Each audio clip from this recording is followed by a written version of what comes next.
I have sat here and I reported about CM Punk more times in the last month than I have reported on CM Punk in the last 3 years. Now, I don't know why his name is being brought up more now than ever before. I don't know what the man wants. I don't know what the man is thinking. I don't know anything about what Phil Brooks is doing. He's a businessman, and as a businessman, he has to take care of himself and his wife and his dog.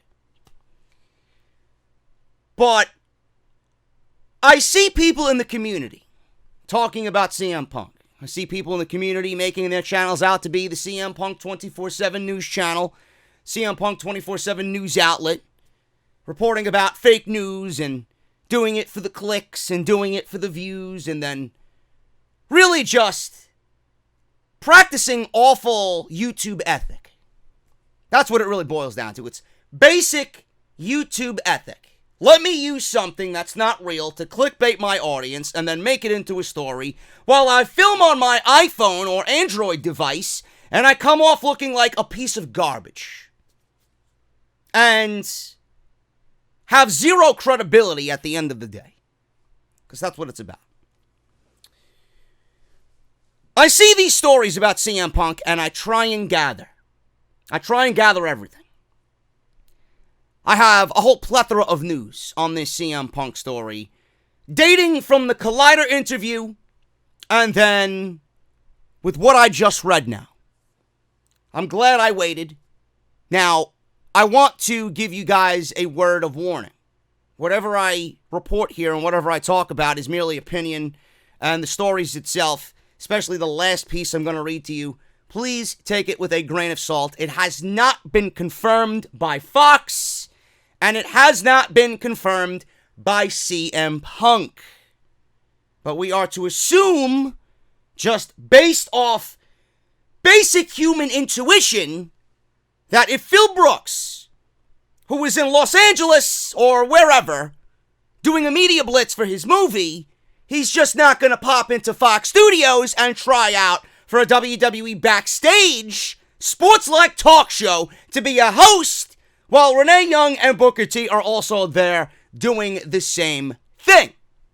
I think Phil Brooks would gladly love to enjoy his day and not be riddled with WWE or pro wrestling. So he's in Los Angeles and he killed two birds with one stone. It was just a happenstance that WWE was giving him, or I shouldn't say WWE, Fox was giving him a tryout for this WWE Backstage program. But I want to make sure I have all the information presented to you guys so that I could give you guys at the end of all this my opinion on CM Punk. Let's start at the top. Punk was on Collider Live. I don't listen to Collider. I don't even know who they are. I don't give a shit. But I know for a fact that Collider interviewed CM Punk on their YouTube channel, and he was there to promote his horror movie, first and foremost, Girl on the Third Floor. So clearly, we move away from the man's number one priority right now, the fact that he's in a movie, and we make it about ourselves and to fit our own agenda. Is he coming back to wrestling? Is Phil Brooks coming back to the WWE? Are you going to show up on AEW? By the way, I will not be talking about Phil Brooks and his association with AEW anymore. He didn't show up on the debut episode. It is a dead story. We waited at Double or Nothing. We got Jon Moxley. We waited at All Out when Jericho won the title. He didn't show up in Chicago. And now he didn't show up on the debut episode, which is more important than anything that AEW had done previously. Didn't show up. Now, we still got another date in Chicago. We still have another opportunity for Punk to show up. I don't think he's showing up. 3 strikes and you're out. That's it. No more Punk in a ring for AEW or WWE for that matter. But this one might lead to that eventually. Among the topics discussed on Collider Live was the news about his tryout at Fox, not WWE, Fox, to be part of the new WWE Backstage studio show that premieres next month, November 5th, on FS1. Punk said he's grown as a person, and he has looked back at some of the things that have happened in the past and now realizes that he doesn't need confrontation in his life. Phil Brooks is being a mature individual. I'm glad to see it. He also added that he's a guy who puts morals in front of business, but he's open to the right deal. During StarCast 3, I was in attendance. CM Punk openly said that he's not calling WWE, but he'd be willing to listen to them if they wanted to sit down and talk business. Clearly, they have not, but Fox has. Fox wanted to talk to Phil Brooks. Phil Brooks is doing exactly what he stated here. It wasn't WWE who called. If it was, he'd listen. Fox called. Phil Brooks sat down and did exactly what he said he would do. Listen. So the man is telling the truth. WWE didn't call. Fox did. He listened. Seemed as though some of these hard feelings might be water under the bridge as of right now. Maybe on one side, but we don't know how WWE feels about Phil Brooks at this current stage of the game. Says this, and I quote, "If you want me to do anything, okay, come and talk to me, but don't waste my time." Simple. Show the respect to Phil Brooks. If you want his services and want to talk about possibly doing business, don't waste his time. You either give him a yes, I would like to talk business with you. This is what I have to offer you. You take what you want, right? You do with that what you want, and we'll move on from there. And if it's a no, thank you for listening to me. Move on. Simple. He's a very simple man. Show him the respect, and he will give it right back to you. Treat him as a human being. Punk noted that his agents came up with the idea to approach Fox about the studio show, WWE Backstage. He says this, and I quote, "My agents just called me, and Fox is throwing everything at this because they spent a lot of money on this, and they want to make it work. Spending a lot of money on this is the WWE billion-dollar deal that they're in bed with for SmackDown Live over the next 5 years." So obviously he says they want to make it work. Originally, I thought it was a WWE thing, so I was just like, nah, I don't want to do that. But then they said, no, this is Fox, end quote. So Punk then added that the talks have not been through WWE, and if he gets the job, then he would not pretend that something isn't bad when in fact we all know it is. This is what he said on that aspect. "I'm not dealing with anybody in WWE," Punk said. "They explained to me what it was, and I love Renee Young. Renee Young is a great person. She's Canadian, so obviously she's super over-the-top, nice, and friendly. I prefaced it with, guys, I'm not going to come in and dump all over stuff just to dump on it. That's the old Phil. But if it's bad, I'm not going to be able to pretend it's anything but bad. So they want to present it like it's a real sport and just have a show that recaps stuff. Just like they do with the NFL, just like they do with the NHL Network, would do with the hockey games and stuff like that. That's where they are with that. I'm fine with that personally, me, and I think Phil Brooks could add a huge dynamic, a huge aspect to that overall sports field. No one from WWE has reached out to me since the audition. I am the boogeyman, end quote. Punk then added that no one from WWE has reached out to him regarding the tryout, which I just finished off saying in that last sentence. Triple H, someone who is, and it's been documented, someone who does not look at CM Punk in a very favorable way. Triple H was even asked by Sports Illustrated on their SI Media podcast whether he had seen these rumors about CM Punk being affiliated with Fox, working with WWE Backstage. I've read about that as well, says Triple H. And to be clear, Fox is doing this show, and it's their show, and it's something that they are doing to talk about the WWE Universe and everything going on in it. They have a long list of people that they have been interviewing. As far as for us, one of the things this company has shown is never say never. If the opportunity is right for everybody and it's right for our fans, then we are willing to put the past behind us and move forward. I would never say never, but that's also probably a long way from coming true. That is a little bit outside my purview. End quote. Now, let me dissect this for a second. He says that they have a long list of people they've been interviewing. Now, a long list of people aren't going to be Phil Brooks, CM Punk, who is a WWE Hall of Famer, who is one of the most sought-after free agents in the industry for his profession, and someone who is a damn good analyst and loves to commentate. This is his new passion in life, and he does it very well.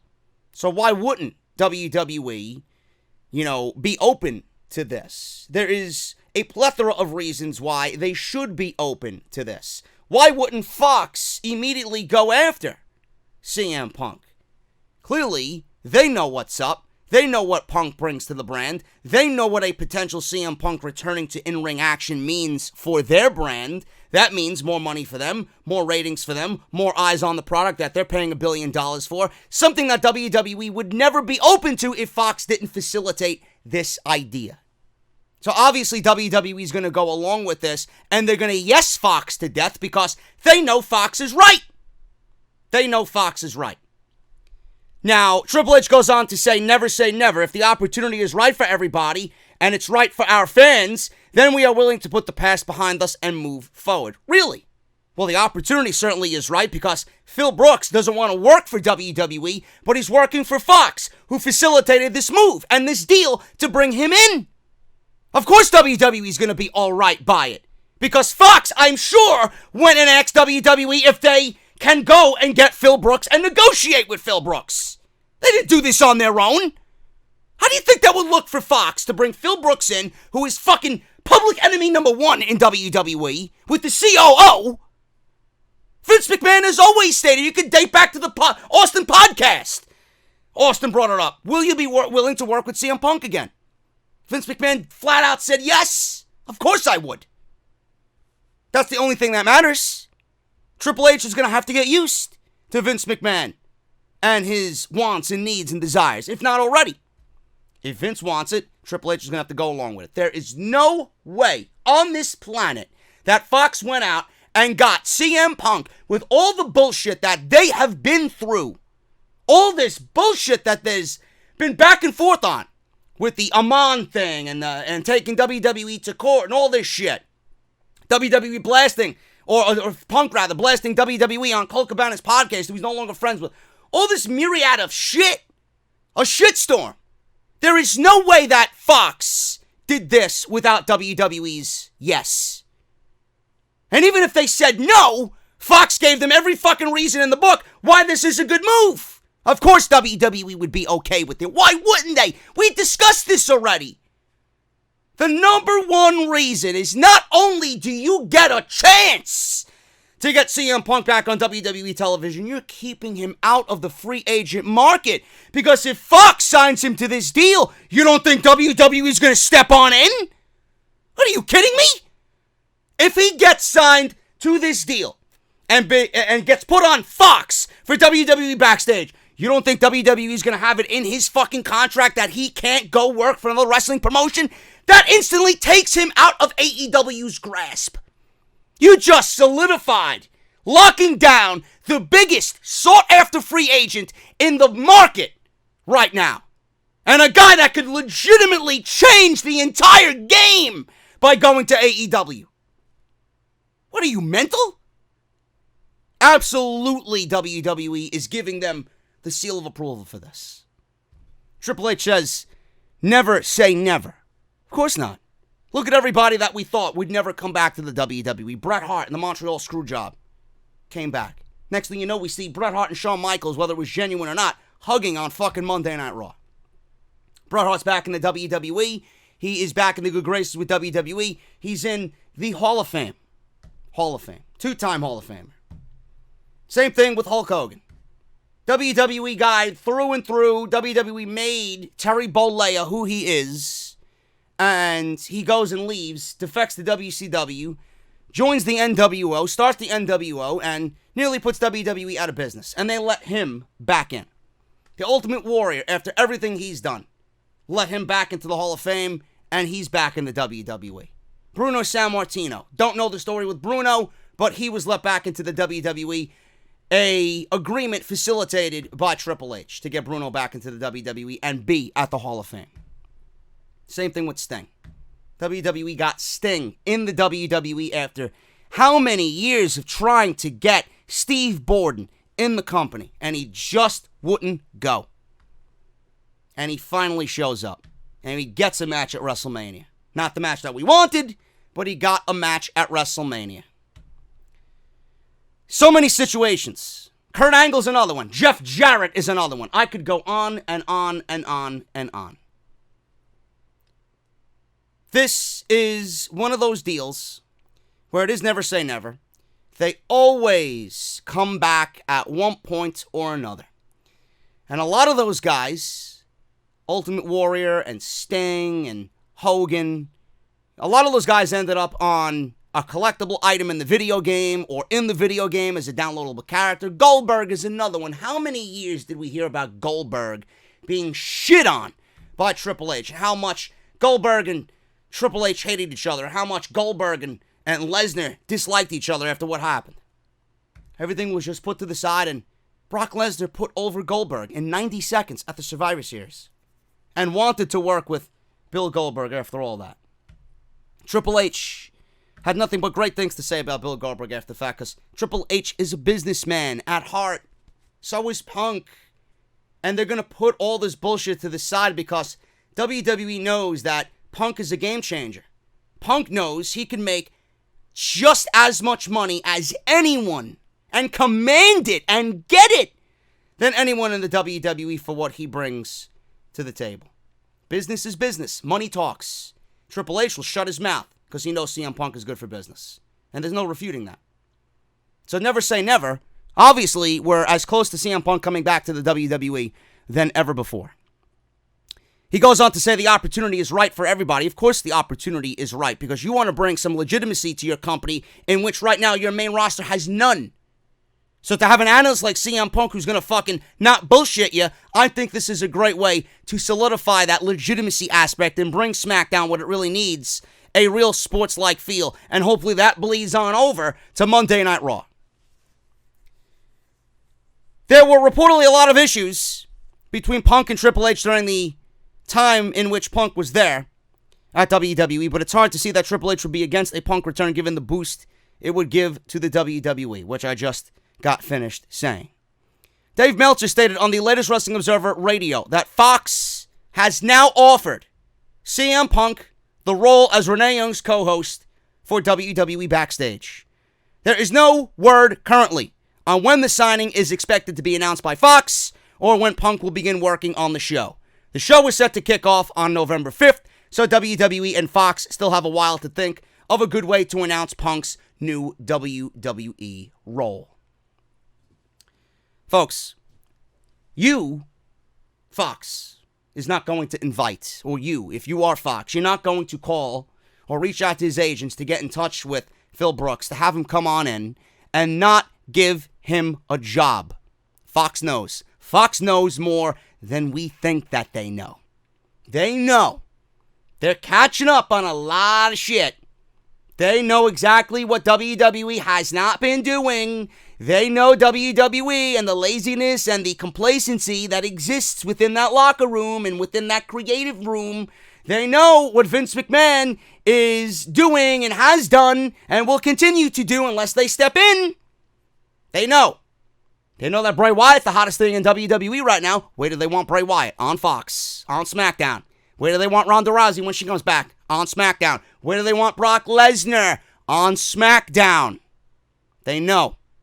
They know that these names, well, not Bray Wyatt, but they know that these names with Punk are going to give SmackDown a feel that we have not ever felt with WWE while Vince McMahon continues to bury Monday Night Raw. I don't think at this point he can continue booking Monday Night Raw the way that he has, because he's going to make WWE as a whole look bad. Because how could you have such discrepancies with SmackDown and the direction they're going, and Monday Night Raw is in fucking preschool with the way that they start developing storylines? Can't do it. Why would you bring in CM Punk to audition knowing that he's going to kill it and then not offer him the job? Of course he was offered the job. Of course WWE sat down and went over this. They gave Fox their blessing because they know. Fox knows. WWE knows. They wouldn't have done this without WWE. I don't know what Phil Brooks is thinking. I don't. All I want, seriously, don't give a shit if he comes back to wrestle. I have made a big deal about him being a game changer, which at 41 years old, he still is. Whether you like him or not, that man is an absolute game changer for anybody. Game changer for AEW if he showed up over there. He would change the game in WWE if he showed up to wrestle again. Fox is bringing him in to hopefully mend a relationship. This is another perk that you're getting with CM Punk. Not only are you getting an analyst with the knowledge and the mind and the mouth, the unfiltered fucking beauty of his mouth on WWE television. Because this still is WWE television. You're going to be talking about WWE product, he's on WWE television. Whether he's employed by Fox or not. This is WWE television. I don't understand why anybody would be opposed to this. This gets Fox with Punk on a WWE show, which hopefully mends the relationship. WWE's going to see this. Clearly, someone's going to reach out to CM Punk eventually, whether it be Vince, whether it be Triple H. They're going to announce this on SmackDown. They're going to announce this on fucking national television, whether it be Raw or SmackDown. This is going to be a big deal. That relationship's going to be mended. CM Punk and the maturity that he's shown in this interview and the morals of CM Punk and the fact that he doesn't want confrontation, he wants to put the past behind him. This is going to mend a relationship just like the WWE 2K series has mended relationships with everybody that they featured in the game as a DLC character or on the cover. I mentioned this years ago. This is great. Because with Punk back on WWE television talking about WWE, it could potentially lead him to get an itch and maybe get back in the ring. Punk doesn't want to go out the way that he went out. I know that man thinks about pro wrestling, even though he vehemently denies it and says it makes him sick to think about pro wrestling. Pro wrestling is always in that guy's heart. Because why would he come back and be an analyst on a pro wrestling show about WWE when he can go be an analyst on MMA or UFC or do anything? Why didn't ESPN call CM Punk to be an analyst? Why isn't he at the commentary booth doing UFC Fight Night or whatever the fuck's going on ESPN? Why isn't he calling matches next to Joe Rogan? Why? I don't understand it. This is CM Punk. He loves pro wrestling. That shows. Otherwise, he wouldn't do this. He could be an analyst. He could call the fucking weather on your local cable television show, on your cable news outlet. I don't give a fuck. It's CM Punk! Why wouldn't you hire him? But this is a pro wrestling show. So the fact that he's coming back to do a pro wrestling show and be an analyst for a pro wrestling show shows you that he loves pro wrestling. I don't know what he's thinking. The only one who knows what he's thinking is himself. Whether he vehemently denies wrestling, I don't believe he hates wrestling to a point where he would never step back in the ring. I do think that CM Punk might have fallen out of love with WWE based on how things went. Maybe he needs this, and maybe he doesn't need it, but maybe working there, he will develop that love for pro wrestling again. But we have to respect the fact that he has fallen in love with another position, and that's doing it from behind the microphone, doing it in the booth, doing it and analyzing it, and he's good at it. That might be his new hobby, that might be his new love. And if I know anything about Phil Brooks, he's going to give you 100% every single time. So why not respect the fact that he's doing this and he's on WWE television and we get to see his face weekly? Why push the subject and make him do something that right now he doesn't want to do? Maybe this will lead him down that road. I find it very hard to believe he's not going to get the itch again to want to wrestle in WWE. Maybe things change. Maybe WWE changes their stance about how they see CM Punk. Maybe they do realize that Punk is as valuable as we all say he is, especially with the ongoing war now with AEW. And if AEW continues to build momentum without Punk, WWE has a secret weapon that AEW doesn't have. WWE has a secret weapon that they just now conveniently ask Fox to go out there and get and sign and take him off the free agent market. We got to respect Phil Brooks and his decision because we know he's going to kill it. I'm just happy that the man is happy, and I'm happy that he's going to be using his most powerful asset, his voice and his opinion, to talk about WWE. How glorious our Tuesday is going to be if CM Punk is allowed to talk shit about WWE and tell us exactly what we all feel every single week. This was not a good week for WWE. Isn't that what we all want?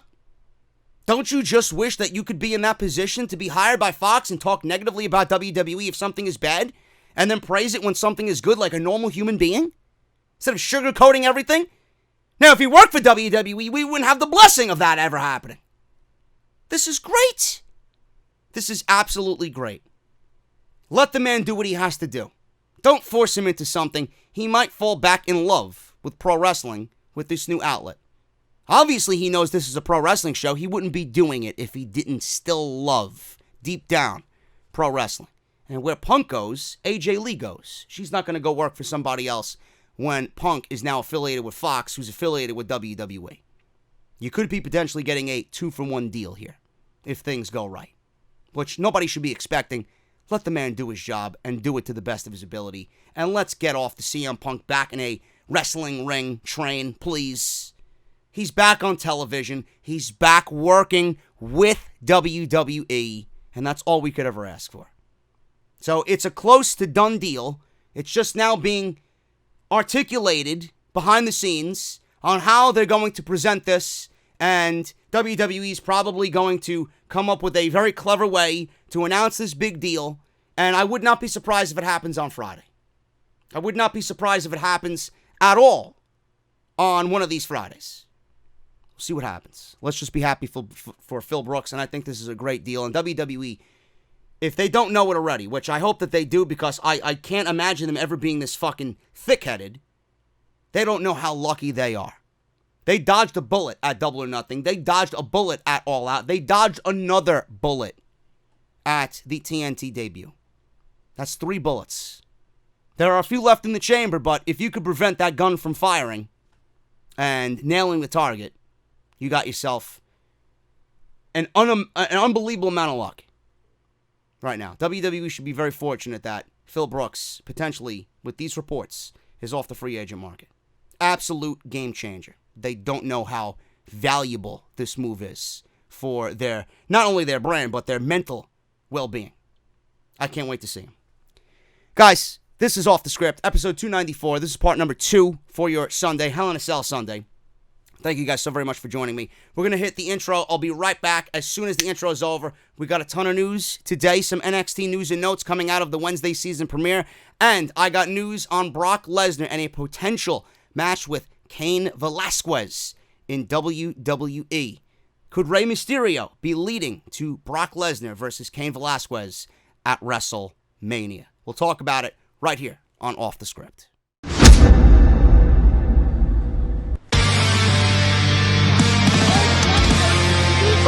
Delete! This is mine.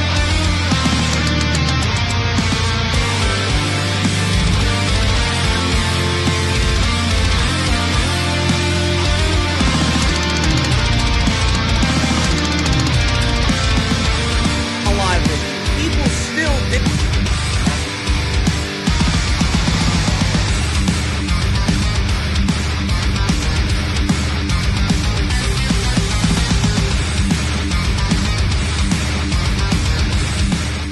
What is going on, guys? Thank you so very much for joining me right here on Off the Script. This is episode 294. This is part number 2 for your Hell in a Cell Sunday. If you even remember, there's a pay-per-view tonight. If you even give a shit that there's a pay-per-view tonight. Episode 294, part number 2.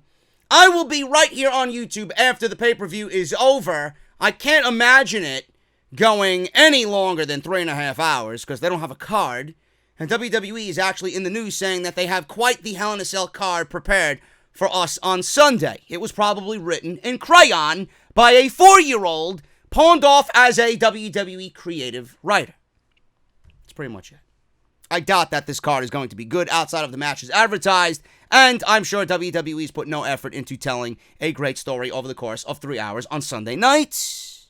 So that's why I'm here, to give you guys at least something on top of your NFL games in which you could come back and say, you know what, I was pretty damn fucking entertained by JD this weekend on Off the Script. Hope you guys enjoyed that open on CM Punk. No longer will I be talking about CM Punk. It's a done deal. The guy's going to get the job. It is what it is. Whether you love him or hate him, get used to Phil Brooks being on WWE television via Fox on FS1.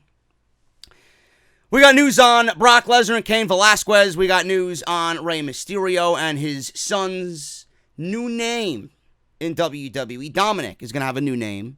Jerry Lawler's WWE Raw replacement reportedly revealed. We don't know who that is. Michael Cole could be replaced on commentary. And I got news on NXT. Triple H was talking to the NXT locker room in regards to Kenny Omega's recent comments a couple of weeks back. Adam Cole, is he really injured? And notes on Finn Balor returning to NXT. That's what I got lined up for you today. I'm not going to waste much of your time.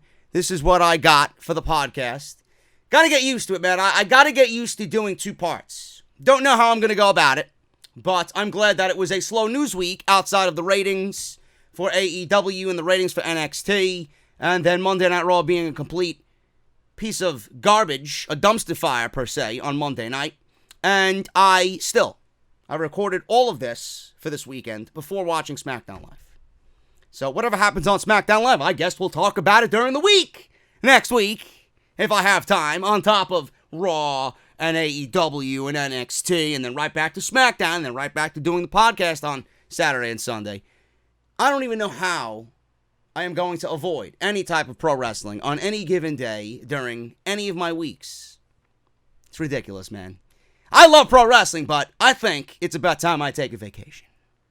Anyway, that's what I got lined up for you guys today. Quickly, I am excited that Alter Bridge has a new album out this month. You guys know I love Alter Bridge. If you guys have not had a chance, go check out their new track, Dying Light. Oh my goodness. So good, man. Not really the classic closing track that I was expecting from Alter Bridge, but I still have hope in Walking the Sky being their Fortress/Last Hero/Blackbird title track. Because I think Alter Bridge, if you guys are familiar with their music, they are their best when they're writing those 7-8 minute long epics like Blackbird, like Fortress, like Last Hero. Love it. But Dying Light, man, seems like a perfect way to end the album. It reminded me of something off of AB3, their third album. Mark Tremonti's solo at the end is absolutely masterful. Really great stuff. Go and check it if you guys got Spotify, or if you just want to type in Alter Bridge Dying Light on YouTube. I would highly recommend a listen, because I loved it.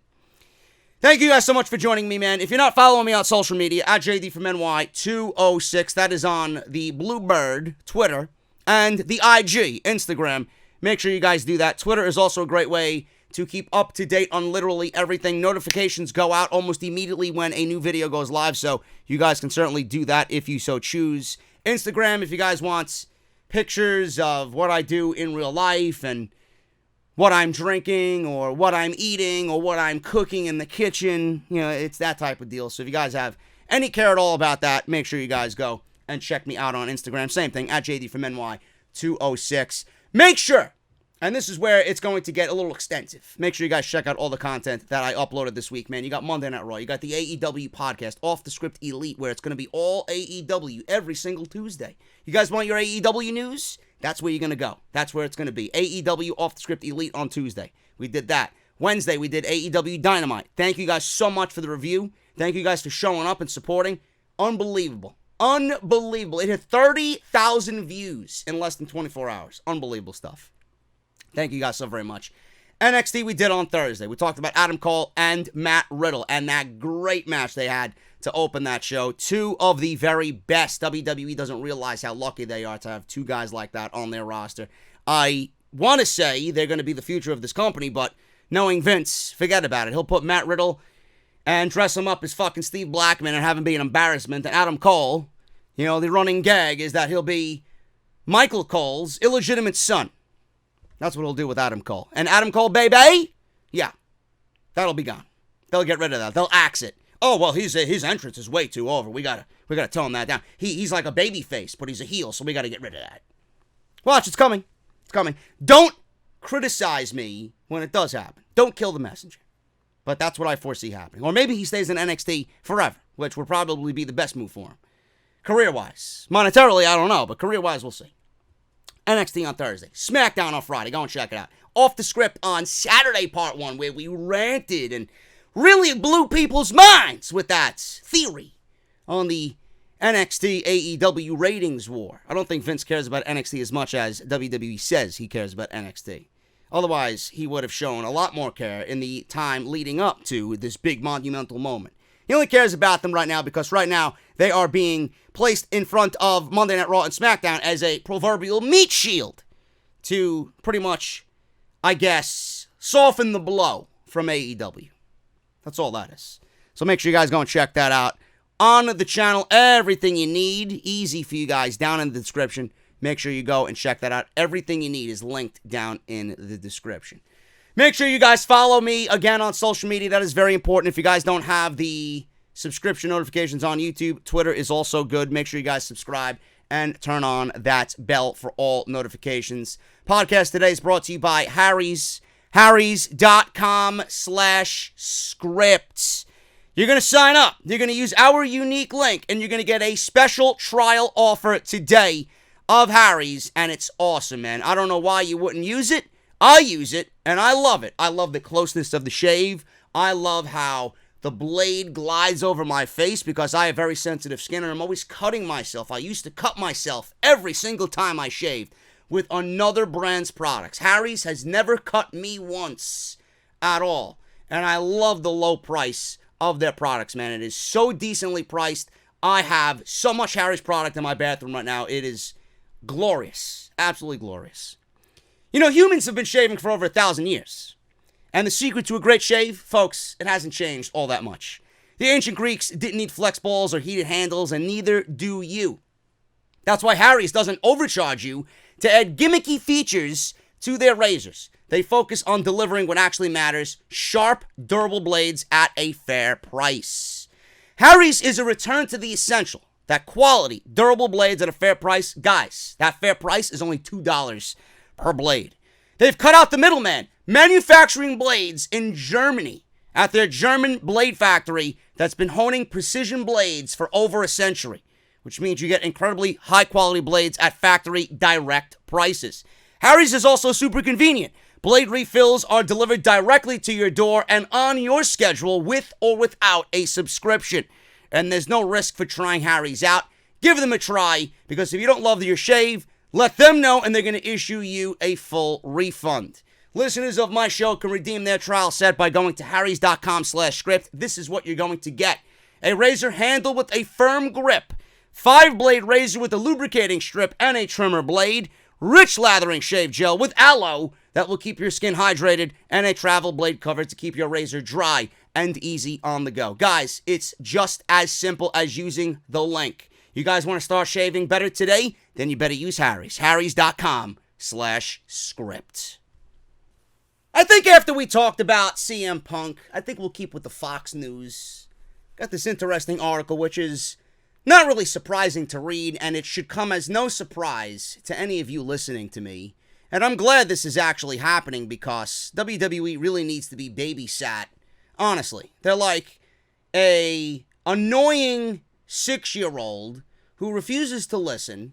So the mother and father want to go out and have a date night, and they hire a babysitter. And by the time they get back from their date night, the babysitter is like, I am never doing this again. Get me away from this demon child.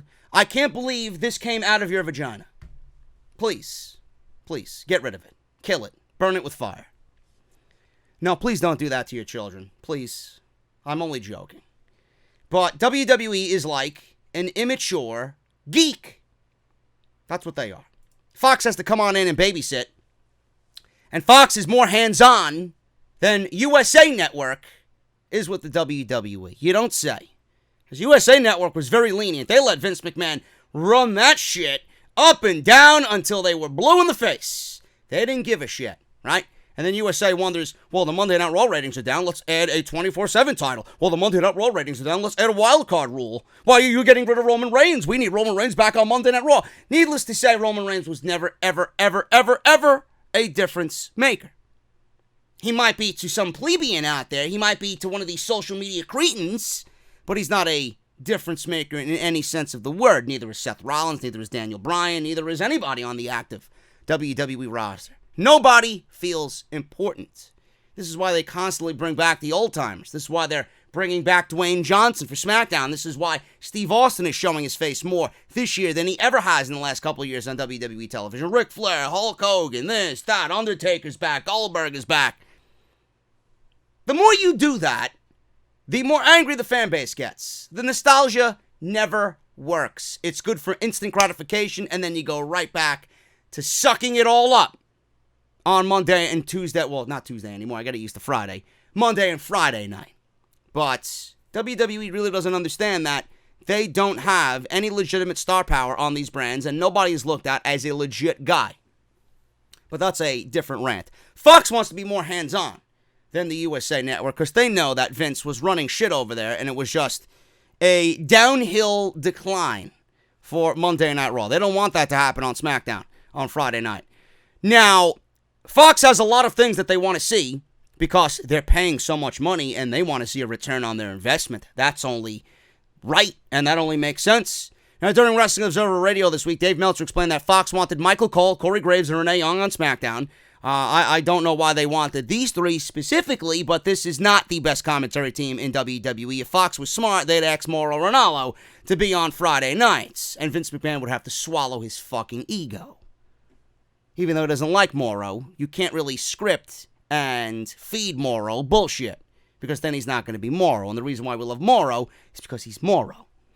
But Michael Cole, Corey Graves, and Renee Young are on SmackDown. This was a request that they wanted, and this is the announced team that they asked for, and it was granted. So there you go. This is because Fox has apparently been studying WWE so much that they now have a better grasp on the product. Well, if they studied, then I don't know why you studied to have Michael Cole be the voice of SmackDown Live. If they studied, then they got the cheat sheet from the fucking idiot in class. Ooh, Michael Cole, this is the answer to number 6. Michael Cole. And then Fox looks at the cheat sheet. Michael Cole. All right. Teach Michael Cole. Are you kidding me? Who the fuck would want Michael Cole as your play-by-play commentary guy? Now, granted, Michael Cole, when he was not being yelled at and fucked up the ass by Vince McMahon on Monday Night Raw, he was at the NXT UK tournament. Loved Michael Cole. I thought he was great. He sounded organic. I don't know what it was. It was maybe the water over there in the UK, but he sat next to Nigel, and that was one of his best performances ever. So I know he has it within him to do a good job behind the commentary desk. But on SmackDown and Monday Night Raw, I mean, give me a break. Give me a break. Now, Meltzer says this. Fox is a lot more hands-on than USA, and I don't know if people know that. You know, before USA kind of let Vince do whatever, the Fox people are very much studying pro wrestling. They're very much into pro wrestling. Are they into pro wrestling, or are they into getting their return on $1 billion, and they don't want to see this money be flushed down the toilet by Vince McMahon? Because I don't see any return from WWE here. I think Fox got in bed with the wrong people. Vince is going to take this money and run. This is why Fox is making the FS1 WWE Backstage show in their image and leaving Vince out. Because they know if Vince gets a hold of it, goodbye, it's over. Because look at Monday Night Raw. You don't need any studying to know that Monday Night Raw is a complete dumpster fire. You study that, that's all you need to know. This is what I don't want my show to be. So let's just follow that and make SmackDown the way it should be. Now, since Fox has been doing their homework, apparently, this is why they've asked for Bray Wyatt on their show. We don't know what other changes Fox is going to make down the line, but apparently they're going to be a little bit more vocal than the USA Network. Good. Good. NBC Universal is paying $1 billion, right? But what do they really know about WWE? Clearly nothing. Clearly nothing. The wild card rule is a failure. The 24/7 title is a fucking failure. Fox doesn't want any of that shit on their show. God forbid I see the 24/7 title on SmackDown Live. Get rid of it. Fast. Fox knows what they got to do. Hopefully they are in the right frame of mind. NBC Universal, they don't know a goddamn thing about WWE. They're just happy to have WWE on their network because WWE is needed by the USA Network. They're the number one show on their network. Nothing even comes close to WWE on their network. Fox doesn't need WWE. Fox wants WWE for the simple reason that they are consistent programming. Fox is paying for the consistency. They're not paying for the quality. UFC was consistent. So WWE falls in line with what they want as far as consistency goes. If Fox was paying for this product as far as quality goes, $1 billion? Give me a break. It's not even worth $250,000 a year. Never mind a fucking. It's not even worth for the 5 years. Never, because they're getting $250,000 in 1 year. If they're not worth $250,000 over 5 years, period. That's the quality of the show and how dismal it is. It's awful. So Fox is going to try and get a return on their money, and by hook or crook, they're going to do what they need to do to force change on WWE, because WWE will not change, and I'm glad that someone is stepping in and showing Vince McMahon how things need to be. Now, I don't know if I necessarily trust Fox, because I don't know how knowledgeable these people are in pro wrestling. We'll see. But you can't get any lower than what we're seeing right now. So anything than what we're getting right now is an upgrade. How much of an upgrade it is, I don't know. I'll take it. I just want to smile on Friday night. Now, WWE with Brock Lesnar. He's on SmackDown. He's eventually going to be moved over to SmackDown, in my honest opinion, full-time. He attacked Rey Mysterio on Monday Night Raw. Lesnar is the quintessential guy that they want running this show because he brings a real sports-like feel to the entire program. You look at Lesnar, you think this guy is the face of the company. You think Lesnar, you see Lesnar, you think sports. He appeals to everybody. Nobody's going to look at Kofi Kingston flipping fucking pancakes and serving butter hot and fucking right out of the oven for those pancakes, right? Syrup. Oh, please, can I get another dose of syrup? You know? Kofi's flipping out flapjacks and IHOP. Nobody wants that. Nobody's going to appeal to that. Nobody's going to be invested in that, right? Who's going to be wanting that on their show? Not me. I don't want it now. I'm going to want it then. So WWE knows that Kofi's time is up. Lesnar's time is here. Now, with the attack on Rey Mysterio, Paul Heyman blamed Vince McMahon for allowing Brock Lesnar on Monday Night Raw on the season premiere. And this spurred a lot of discussion as to where WWE is really planning ahead and having hopes that this is going to be something legitimate comes out of this. Now, Lesnar's destruction of Rey Mysterio and Dominic was great. It was great. But it was done for a reason. There's a reason why that segment took up as much time as it did. And the reason for this, it's being reported that WWE is planting seeds for something that right now cannot happen. But they're hopeful that it might happen in the future. This is some pretty big fucking hope if you're WWE. They're planting seeds for a match with Lesnar and former UFC champion Cain Velasquez. Now, on Monday, first reported by MMA Fighting's Dave Meltzer, because Meltzer covers MMA as well, has been in talks with Cain Velasquez, and they want to book him in a match with Lesnar. UFC fans will remember that Velasquez defeated Lesnar in 2010 to win the UFC Heavyweight Championship. I was there at Buffalo Wild Wings watching that as it unfolded. I remember exactly where I was. I was with my brother Frank, and I was ordering and eating a plate of fries and garlic parmesan buffalo boneless wings from Buffalo Wild Wings. And I had a Guinness. There you go. My memory's still good for this old man. Velasquez has not signed a deal with the WWE. and has been in talks with other wrestling companies, but the seeds were planted in case they were able to sign him. So they did it anyway, and then they have an out if he does, or not an out really, but they planted the seeds just in case they do have this constructed and it does come to fruition. And they can always have an out because Lesnar's a beast. He can do whatever the fuck he wants, show up wherever he wants, and beat up whoever he wants. So it would just be another run for Brock Lesnar on Monday Night Raw to destroy somebody. Another day at the office for Brock Lesnar. No harm or foul. And they planted the seeds just in case Velasquez does sign on when he can for a WWE contract. Now, Dave Meltzer says that a deal has not been signed with the WWE. He's been in talks with other wrestling companies, but the seeds were planted. Meltzer noted on Wrestling Observer Radio that the idea behind Lesnar's attacks on Mysterio and his son was that he beat up a Mexican legend and Velasquez would come in to get revenge on Lesnar. Now, during a backstage promo, like I mentioned, Paul Heyman blamed Vince McMahon for allowing him to schedule Lesnar on the Raw season premiere because Lesnar is in fight mode because he was getting ready for Kofi Kingston and the WWE Championship match that happened on Friday on SmackDown. Heyman talked about wannabe tough guys in and out of WWE, including the world of mixed martial arts. Heyman said not one of them can do anything about what Lesnar did to Mysterio and his son. Now, as far as Velasquez goes, there are some hurdles that need to be cleared if WWE wants to sign Velasquez, although he was cleared to wrestle for AAA in Mexico.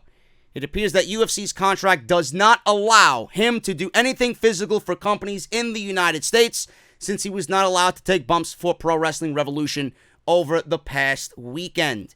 Furthermore, Velasquez plans on getting knee surgery before he makes a long-term commitment to a wrestling promotion. Several companies are interested in signing him, including New Japan Pro Wrestling and, of course, AEW. Last month, Velasquez talked about his visit to the Performance Center and also praised what AEW is doing and expressed interest in having more talks with them. So, folks, this is not a done deal.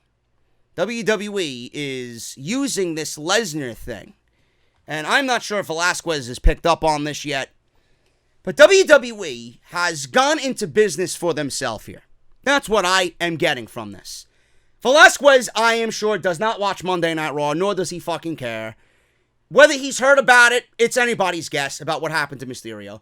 WWE is going into business for themselves so that when they do sit down with Velasquez, they can present this in a nice package. Listen, Mr. Velasquez, we got this thing going on where we already planted seeds for your impending debut. We had Lesnar attack and destroy Rey Mysterio and his son from the crowd on the season premiere of Monday Night Raw. Paul Heyman cut a promo blaming Vince McMahon for allowing Brock Lesnar on the season premiere of Monday Night Raw, knowing full and well that he was in fight mode to win the WWE Championship from Kofi Kingston on the debut of SmackDown Friday night on Fox. He said in a statement, and I quote, that McMahon is to blame and that Heyman said and went on to say that tough guys in and out of the WWE, including those in MMA, could do nothing about Brock Lesnar and his rampage. Now, that's a great selling point if you're sitting down and you're Cain Velasquez and WWE set to offer you a big money contract. You have an automatic in to the WWE. You already have an introduction planned for yourself. And then you already have an opponent lined up for yourself. Not many people get to walk into a wrestling company and work with Paul Heyman immediately and then work their first match with Brock Lesnar. It's not all that common. This is WWE going into business for themselves. They don't know anything about Cain Velasquez. And the only reason why WWE wants Cain Velasquez was because AEW is interested in Cain Velasquez. WWE doesn't give a shit about New Japan. They don't give a shit about AAA. They don't. And there's no reason for them to. Cain Velasquez is a big name in his industry. You take him out of that industry and put him in this industry, in which a lot of MMA guys don't really make the cut. You gotta be a Ken Shamrock or a Matt Riddle in WWE to really make the cut. From what I've seen of Cain Velasquez, the promise and the talent is there. If he can get his knees fixed, and he could really go at it and really study and hone his craft, and if AEW picks him up, I don't want to say it's a game changer, but it's damn near a fucking game changer. Because Cain Velasquez brings all that momentum and all that fanfare that he's developed in MMA to AEW. And if you respect Cain Velasquez as an athlete and followed his career, you're going to follow him into AEW. And you're going to see what he's going to do on a national stage, on TNT, and on pay-per-view. This is a big move. No matter who gets Cain Velasquez, it's a big move. It's a big move, but there's a lot of uncertainty that comes with it. Right now, it says in the report that he's still contracted to the UFC, and they're not allowing him to do anything physical in the United States when it comes to pro wrestling, but they know full and well that he's training to be a pro wrestler. He's visited the Performance Center.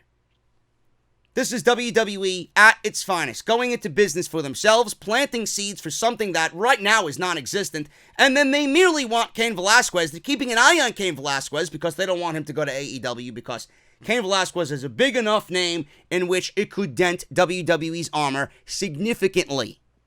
Significantly. And that's not on the foundation of Cain, can he wrestle or not? It doesn't matter. It doesn't matter. You bring a guy like that in, and he knows the bare basics of what to do in the ring, don't worry. He'll be fine for himself. This is a big move. WWE is laying the groundwork for something that's not there. But like I said, they got an easy in for Cain. If he comes on in, they're going to present him with this storyline because they've already planted the seeds. And if he doesn't come in, it's Brock Lesnar. Nobody's going to even bat an eyelash because this is Brock Lesnar's typical behavior. So we'll see what happens. I'm not really all that keen on it. I really don't give a shit. WWE's going to use it to boast about it. Look what we're doing in WWE. The first time ever, Brock Lesnar, former UFC champion. Cain Velasquez, former UFC champion. Two different worlds that they were in, and now they're in the same world together again at WrestleMania. I could see it now. Everybody making a big deal about it. WWE going into, ha ha ha ha, I got this and you don't. You know? It's childish. I'm not all that interested in seeing it. I don't even want Brock Lesnar on TV now. You're going to maintain him being on TV by bringing in Cain Velasquez? There's better things to do with Brock Lesnar than fucking Cain Velasquez on WWE television. There really is. I wouldn't necessarily call this a big strategic maneuver, but all the fucking casuals are going to fall in love with this shit. I'm not really all that interested. If it doesn't happen, I'm not going to lose sleep over it. I'm really not. I would like to see Cain Velasquez not go to the WWE and make his name somewhere else just so that he does it out of spite, so that WWE has nothing to do with this match. Fucking ridiculous. I'd rather see Cain Velasquez versus fucking Jake Hager in AEW than this match. Just because I know WWE's going to never let you fucking not hear about it, ever. They're going to be boasting about it every fucking segment. God knows what WWE's got planned. Nauseating garbage is what's planned. That's what's planned. Speaking of Rey Mysterio, Rey Mysterio's son could possibly have a new name in WWE. Now, on March 12th, Rey Mysterio trademarked Prince Mysterio under the wordy description as follows, and I quote, clothing, name, tank top, t-shirts, shirt, sports shirts, polo shirts, undershirts, sweatshirts, pullovers, jacket, pants, jogging suits, exercise pants, sweatpants, shorts, underwear, boxer shorts, socks, pajamas, belts, gloves, Halloween and masquerade costumes, wristbands, bandanas, footwear, shoes, sneakers, slippers, headwear, hats, caps, entertainment services, wrestling exhibitions, and performances by a professional wrestler and entertainer providing wrestling news and information via a global computer network. End quote. It's a mouthful. So needless to say, they filed to trademark Prince Mysterio under all those prefaces. Now, as I did back in high school, I did take Spanish for 4 years. Do I know a lick of Spanish? No. I don't know one fucking thing in Spanish. I took Spanish for 4 years at Mount St. Michael Academy. I was taught by Mr. Rivera and Mr. Ocuto in Mount St. Michael Academy. Fun fact for you goons out there who attended Mount St. Michael Academy. Now, Mr. Ocuto is no longer with us, God rest his soul, but I did not learn anything. I hated Spanish. And the only other options were Italian and French, so I figured Spanish was the easiest one, and I still flunked Spanish either way in high school. Now, Mysterio in Spanish means, and I looked this up because Google works wonders, King of Mystery. So it's logical that his son would be Prince of Mystery. I guess it works out. Which is why Prince Mysterio was given the trademark. Now, I should get an A in Spanish for that. I think. Right? I don't want to fail, so give me an A. So, Mysterio's match at WrestleMania could be a match with Dominic. It could be a passing of the torch. It could be with Lesnar. I don't know. I don't know what they got planned for Mysterio. All I know is that Mysterio, I do not think Rey Mysterio is re-signing with the WWE. So we'll see what happens. It might be a situation where Dominic is going to be ready at that point, and Mysterio is going to pass the legacy on to his son, and he's going to go elsewhere. That's what I just get from the overall vibe of this thing. There's only one outcome, and that's passing of the torch to his son. How that happens, whether it's a match between the two or a match in honor of his son, I don't know. But Mysterio right now is in a storyline, and he's been featured prominently on WWE television for a very specific reason, and that reason is because Rey Mysterio probably gave his notice to WWE that he's bidding adieu, and he's going somewhere else. Otherwise, they would have just continued to keep him off TV. So why not use him and give him hope that, oh, look, we can use you. We put you in something prominent. You know, too little, too late. Whatever it is, I don't really give a shit. Jerry Lawler and his WWE replacement reportedly revealed. Now, Jerry the King Lawler is on the WWE commentary desk. Some of you guys actually enjoyed the King. The reason why the King was there was because he was the most experienced of the bunch between Vic Joseph and Dio Madden. But there are reports that WWE isn't done with Tom Phillips. In fact, he will eventually be worked back onto television sooner rather than later. According to sources, the company has Tom Phillips working on other projects, and he is expected to join the Raw commentary team and replace Jerry the King Lawler as early as December. Now, whether that happens remains to be seen, so take it with a grain of salt. That was reportedly the plan as of Thursday last week.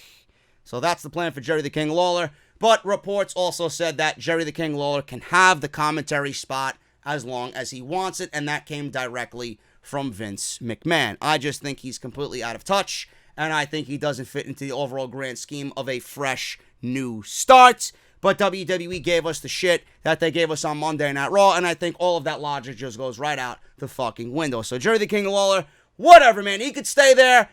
I don't even think the commentary team can save this show, no matter who they put. It's being written by the same fucking people, for the same fucking wrestlers in the ring, and nothing has changed. So Jerry Lawler being there or not really doesn't make that much of a difference, because Monday Night Raw still is a steaming pile of diarrhea.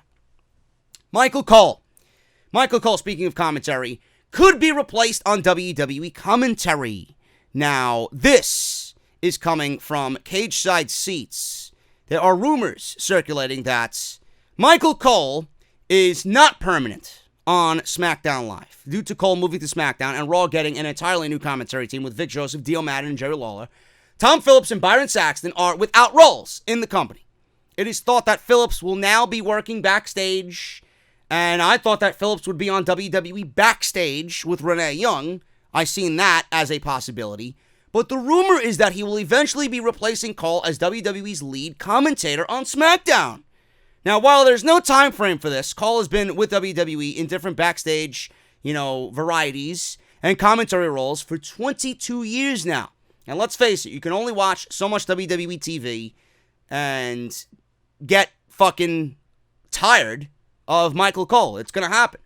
22 years is a long time for one guy's voice to be ingrained on your TVs every single week. That's a lot of Michael Cole. So you need to take some kind of break, and Michael Cole being removed is a good move. Now, while his commentary is a little annoying, and his Michael Cole-isms are really not all that creative and fun to listen to, most of you probably wish you could mute the commentary, which I wish was a thing on WWE Network. He is still one of the most respected people in the company and probably is one of the best paid, so there's no reason why he wouldn't be able to retire from the commentary position. Furthermore, Phillips has apparently got a lot of praise for his work on SmackDown Live, so WWE keeping him off TV is not going to be a thing for long. I don't care who's there. I just want the show to be good. That's all I give a shit about. I don't give a fuck if Michael Cole is there or not. I want a legit sports feel on SmackDown Live, and I want whatever happens on SmackDown to be looked at by Raw, and I want them to pick up whatever they need to do from SmackDown and apply it to their show to make it better. That's all I want. I don't give a fuck who's calling the show. Give me a show I can be happy about and say, you know what, I can't wait till next week. AEW made me feel that way. Now I expect the same from Friday night on SmackDown. Shifting over to NXT, some NXT news and notes here. Kenny Omega took a big shot at the NXT roster a couple weeks ago and called them developmental talent and compared them to AEW and said AEW has real stars. This was certainly noticed by the entire NXT locker room, including Dominick Mysterio, who took shots and fired back at Kenny Omega. Now, sources are reporting that Triple H and Matt Bloom addressed the NXT locker room about Kenny Omega's statements before the NXT season premiere on USA Network. They were told to no-sell what the cleaner said. So, of course, it was a little bit too late because, like I said, Dominick Mysterio had taken shots at Kenny Omega on social media. The thought behind that is that they'll see who the better brand is come October. So they don't want anybody taking it to heart, and they don't want anybody mentioning it on social media, even though Dominick Mysterio already mentioned it. WWE is also planning a new network-exclusive developmental show geared towards a summer 2020 release. Now, I don't know what that means. It could be another branch or extension of NXT. It could be another Breaking Ground series or something like that, which I love because it gave you an inside depth about who the people coming out of the Performance Center were and the rigorous training that they go into, and you could see how well they work inside the Performance Center, in the ring doing scrims, working out, going through injuries, seeing their in real life outside of the Performance Center, outside WWE. I think that would be great. There's so much talent in that Performance Center that we should all know that we don't. There are people in that Performance Center that we would love to see on TV that we don't and may never get a chance to see with the ongoing war with AEW. The roles on the TV show are going to be given to those who are of the utmost importance, and the developmental guys are going to be shit out of luck for a little bit. And who knows if they're ever going to get on TV. So it's a pretty shitty situation, but Triple H was telling everybody to no sell it. It is what it is. I don't think WWE really gives a shit about what Kenny Omega said. Kenny Omega was working everybody. What Kenny Omega did was a complete work. He was just ruffling the feathers. He was being Kenny. He was playing up to the role that he has now and the character that he has now that he's been portraying on being the elite. I still think that it came off in a prick-like way. And I know that's not who Kenny is, but some things are just better left unsaid, to be quite honest with you. So I don't understand why we had all this argument back and forth, all the bickering. Oh, Kenny Omega's working everybody. You worked yourself into a shoot, brother. You know? It is what it is. I still don't think comments like that should be made, and it really should be about who's putting on the better show. Let the work, tell itself. Let the work speak for itself. That's all I got to say. And AEW put on a good show. NXT put on a good show. Let that be the end-all, be-all. Simple. We don't need this tit for tat. I know people find it exciting. I'm not one that finds it exciting. I find it to be fucking obnoxious, to be honest with you. I don't care. Jericho makes a fucking joke or something, I laugh. Kenny Omega, I expect more from him. He's an executive vice president. He should never be putting himself in that situation where it comes off that poorly. Even though we all know it was a shoot. It wasn't a shoot, it was a work. But we all worked ourselves into a shoot. It is what it is. So I don't really give a shit about those types of comments. And neither do NXT. Triple H is going to he's not going to even bat an eyelash at this shit. Because he knows the quality of show that he puts on. I don't need Kenny Omega to fucking tell me that my guys are developmental. Look at what I've done and look at what these guys have done all year. We know that's not the fact. Or the case. And Kenny Omega is probably friends with most of those guys over there. We all know this. It is just for shits and giggles. It gets the blood flowing and it gets the competition high. Simple. But I didn't really like it because I did think it came off obnoxious and kind of prickish and unlike Kenny Omega, to be quite honest with you. Adam Cole. Is he really injured? Wrestling Observer Radio discussed Adam Cole's injury. He might not have a broken wrist, but he's actually injured, which is the real reason why he's been taking things light the past few weeks. That Matt Riddle match on Wednesday was not light at all. Looks like he wasn't even hurt, period.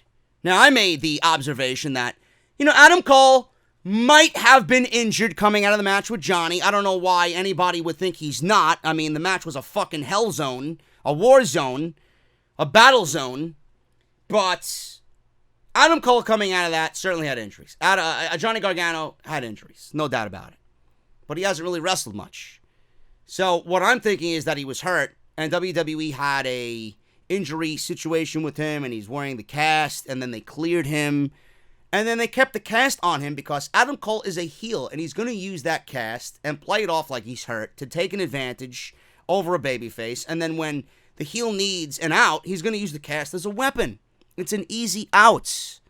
So I think it's all storyline right now, but according to Meltzer, he was legitimately hurt, and the reason why he's been off for the past few weeks. I don't know if it's really a broken wrist, but if he was really hurt about a month ago, that's why he hasn't been wrestling. So he does have a wrist injury. I'm not sure what the extent of it is, but I was under the impression that he shouldn't be wrestling, but he was. WWE said they cleared him. And by the looks of that match, clearly he's not as hurt as people are thinking he's hurt, because there's no way he was hurt and he gave that type of match with Matt Riddle. There's no way. Now, Triple H said during the NXT pre-show that Matt Riddle fractured a bone in Adam Cole's wrist when he locked in the Bro Mission last week. It turns out that Cole's injury was sustained even before that, but he was medically cleared as a fighting champion, and the match went on as scheduled. I don't think Adam Cole is as injured as people think he is. I honestly think it's mostly a work and not really a shoot. And if he's hurt, I don't think Adam Cole is necessarily going to be wrestling on weekly NXT television. WWE is going to give him as much time off as they need, or as he needs, because they got big plans in store for Adam Cole, whether that's against Finn Balor or against Tommaso Ciampa. Now, there are other injuries to report coming out of NXT and that season premiere of the show on Wednesday night. Adam Cole is one of them. Now, Kyle O'Reilly was also hurt. He's day-to-day. He suffered an AC strain on his shoulder after the match with the Street Profits, and the Undisputed Era successfully defended their tag team titles on Wednesday. Candice LeRae suffered a neck contusion in her match with Shayna Baszler. LeRae came up short against Shayna Baszler and did not capture the NXT Women's Champion. I'm assuming it came on those 3 suicide dives, because there was one of them where Candice crashed into the steel barricade head first. Might be that. Shane Thorne also suffered an AC strain during his match with Johnny Gargano. Thorne lost to Gargano, and he looked very good. I just don't know why he got that much offense in on Johnny, or what the WWE plan is for Shane Thorne moving forward. So we'll see what happens there.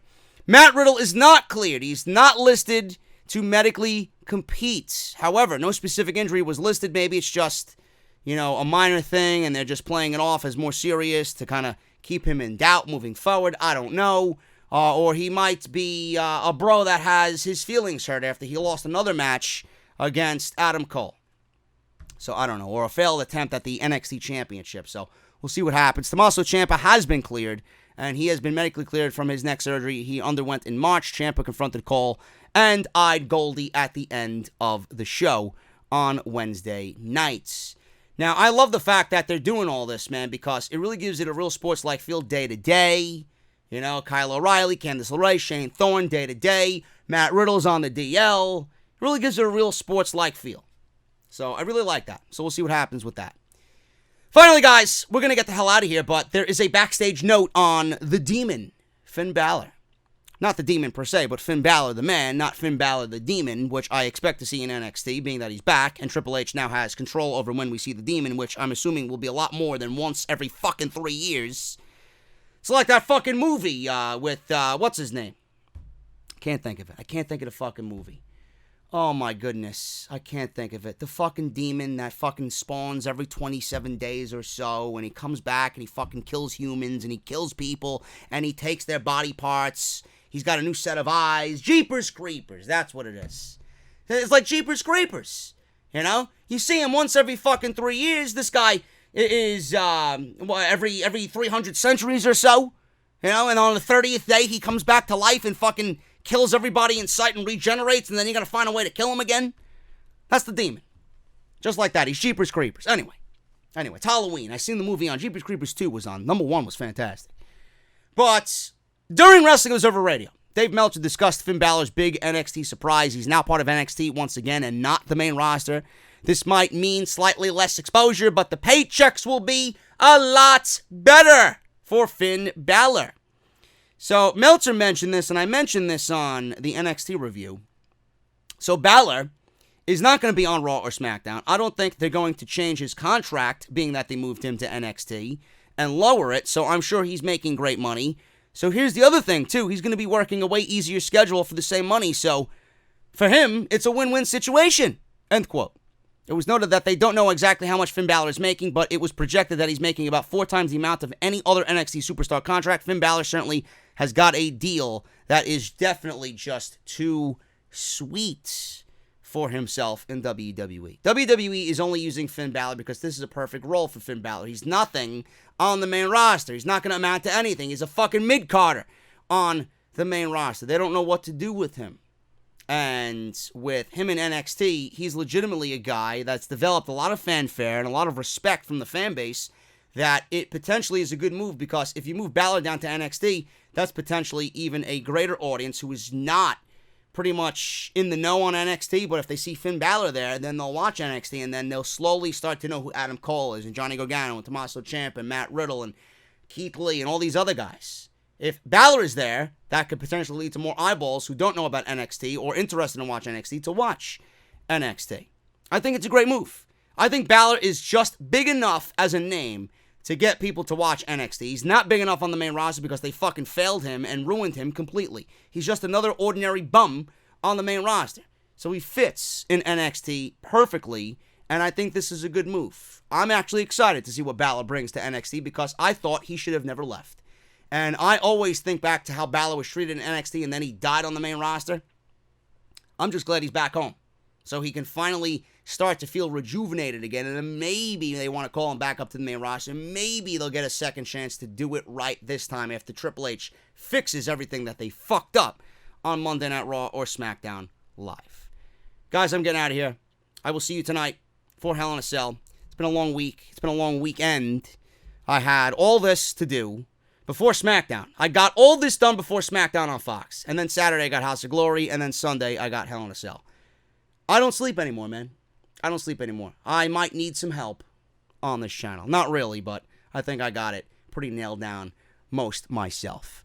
But thank you guys so very much for joining me, man. If you enjoyed the podcast this weekend, let me know down below in the comments, and please leave a like rating. I would really appreciate it. I will see you guys tonight for Hell in a Cell, and hopefully it's a good show. Hopefully it's 3 hours that goes by quick and we enjoy ourselves, and we can begin a week with brand new content right here on the channel. Follow me on social media at JD from NY206. Hit that subscribe button down below and turn on that bell for all notifications as well. Follow me there on both. I would really appreciate it. And make sure you guys check out the content if you missed anything this week. Raw, AEW with Off the Script Elites, AEW Dynamite review, NXT review, SmackDown Live review, SmackDown on Friday night, SmackDown on Fox. I got to get used to not calling it SmackDown Live. SmackDown on Fox review, debut on Fox. And then Off the Script on Saturday for part 1, where we talk about the AEW NXT ratings and what they really mean and why people really aren't dissecting it the way that they really should. So make sure you guys go and check that out. And like I said, I'll see you right back here tonight for Hell in a Cell. Have a good Sunday, guys, and I'll see you right back here for the pay-per-view.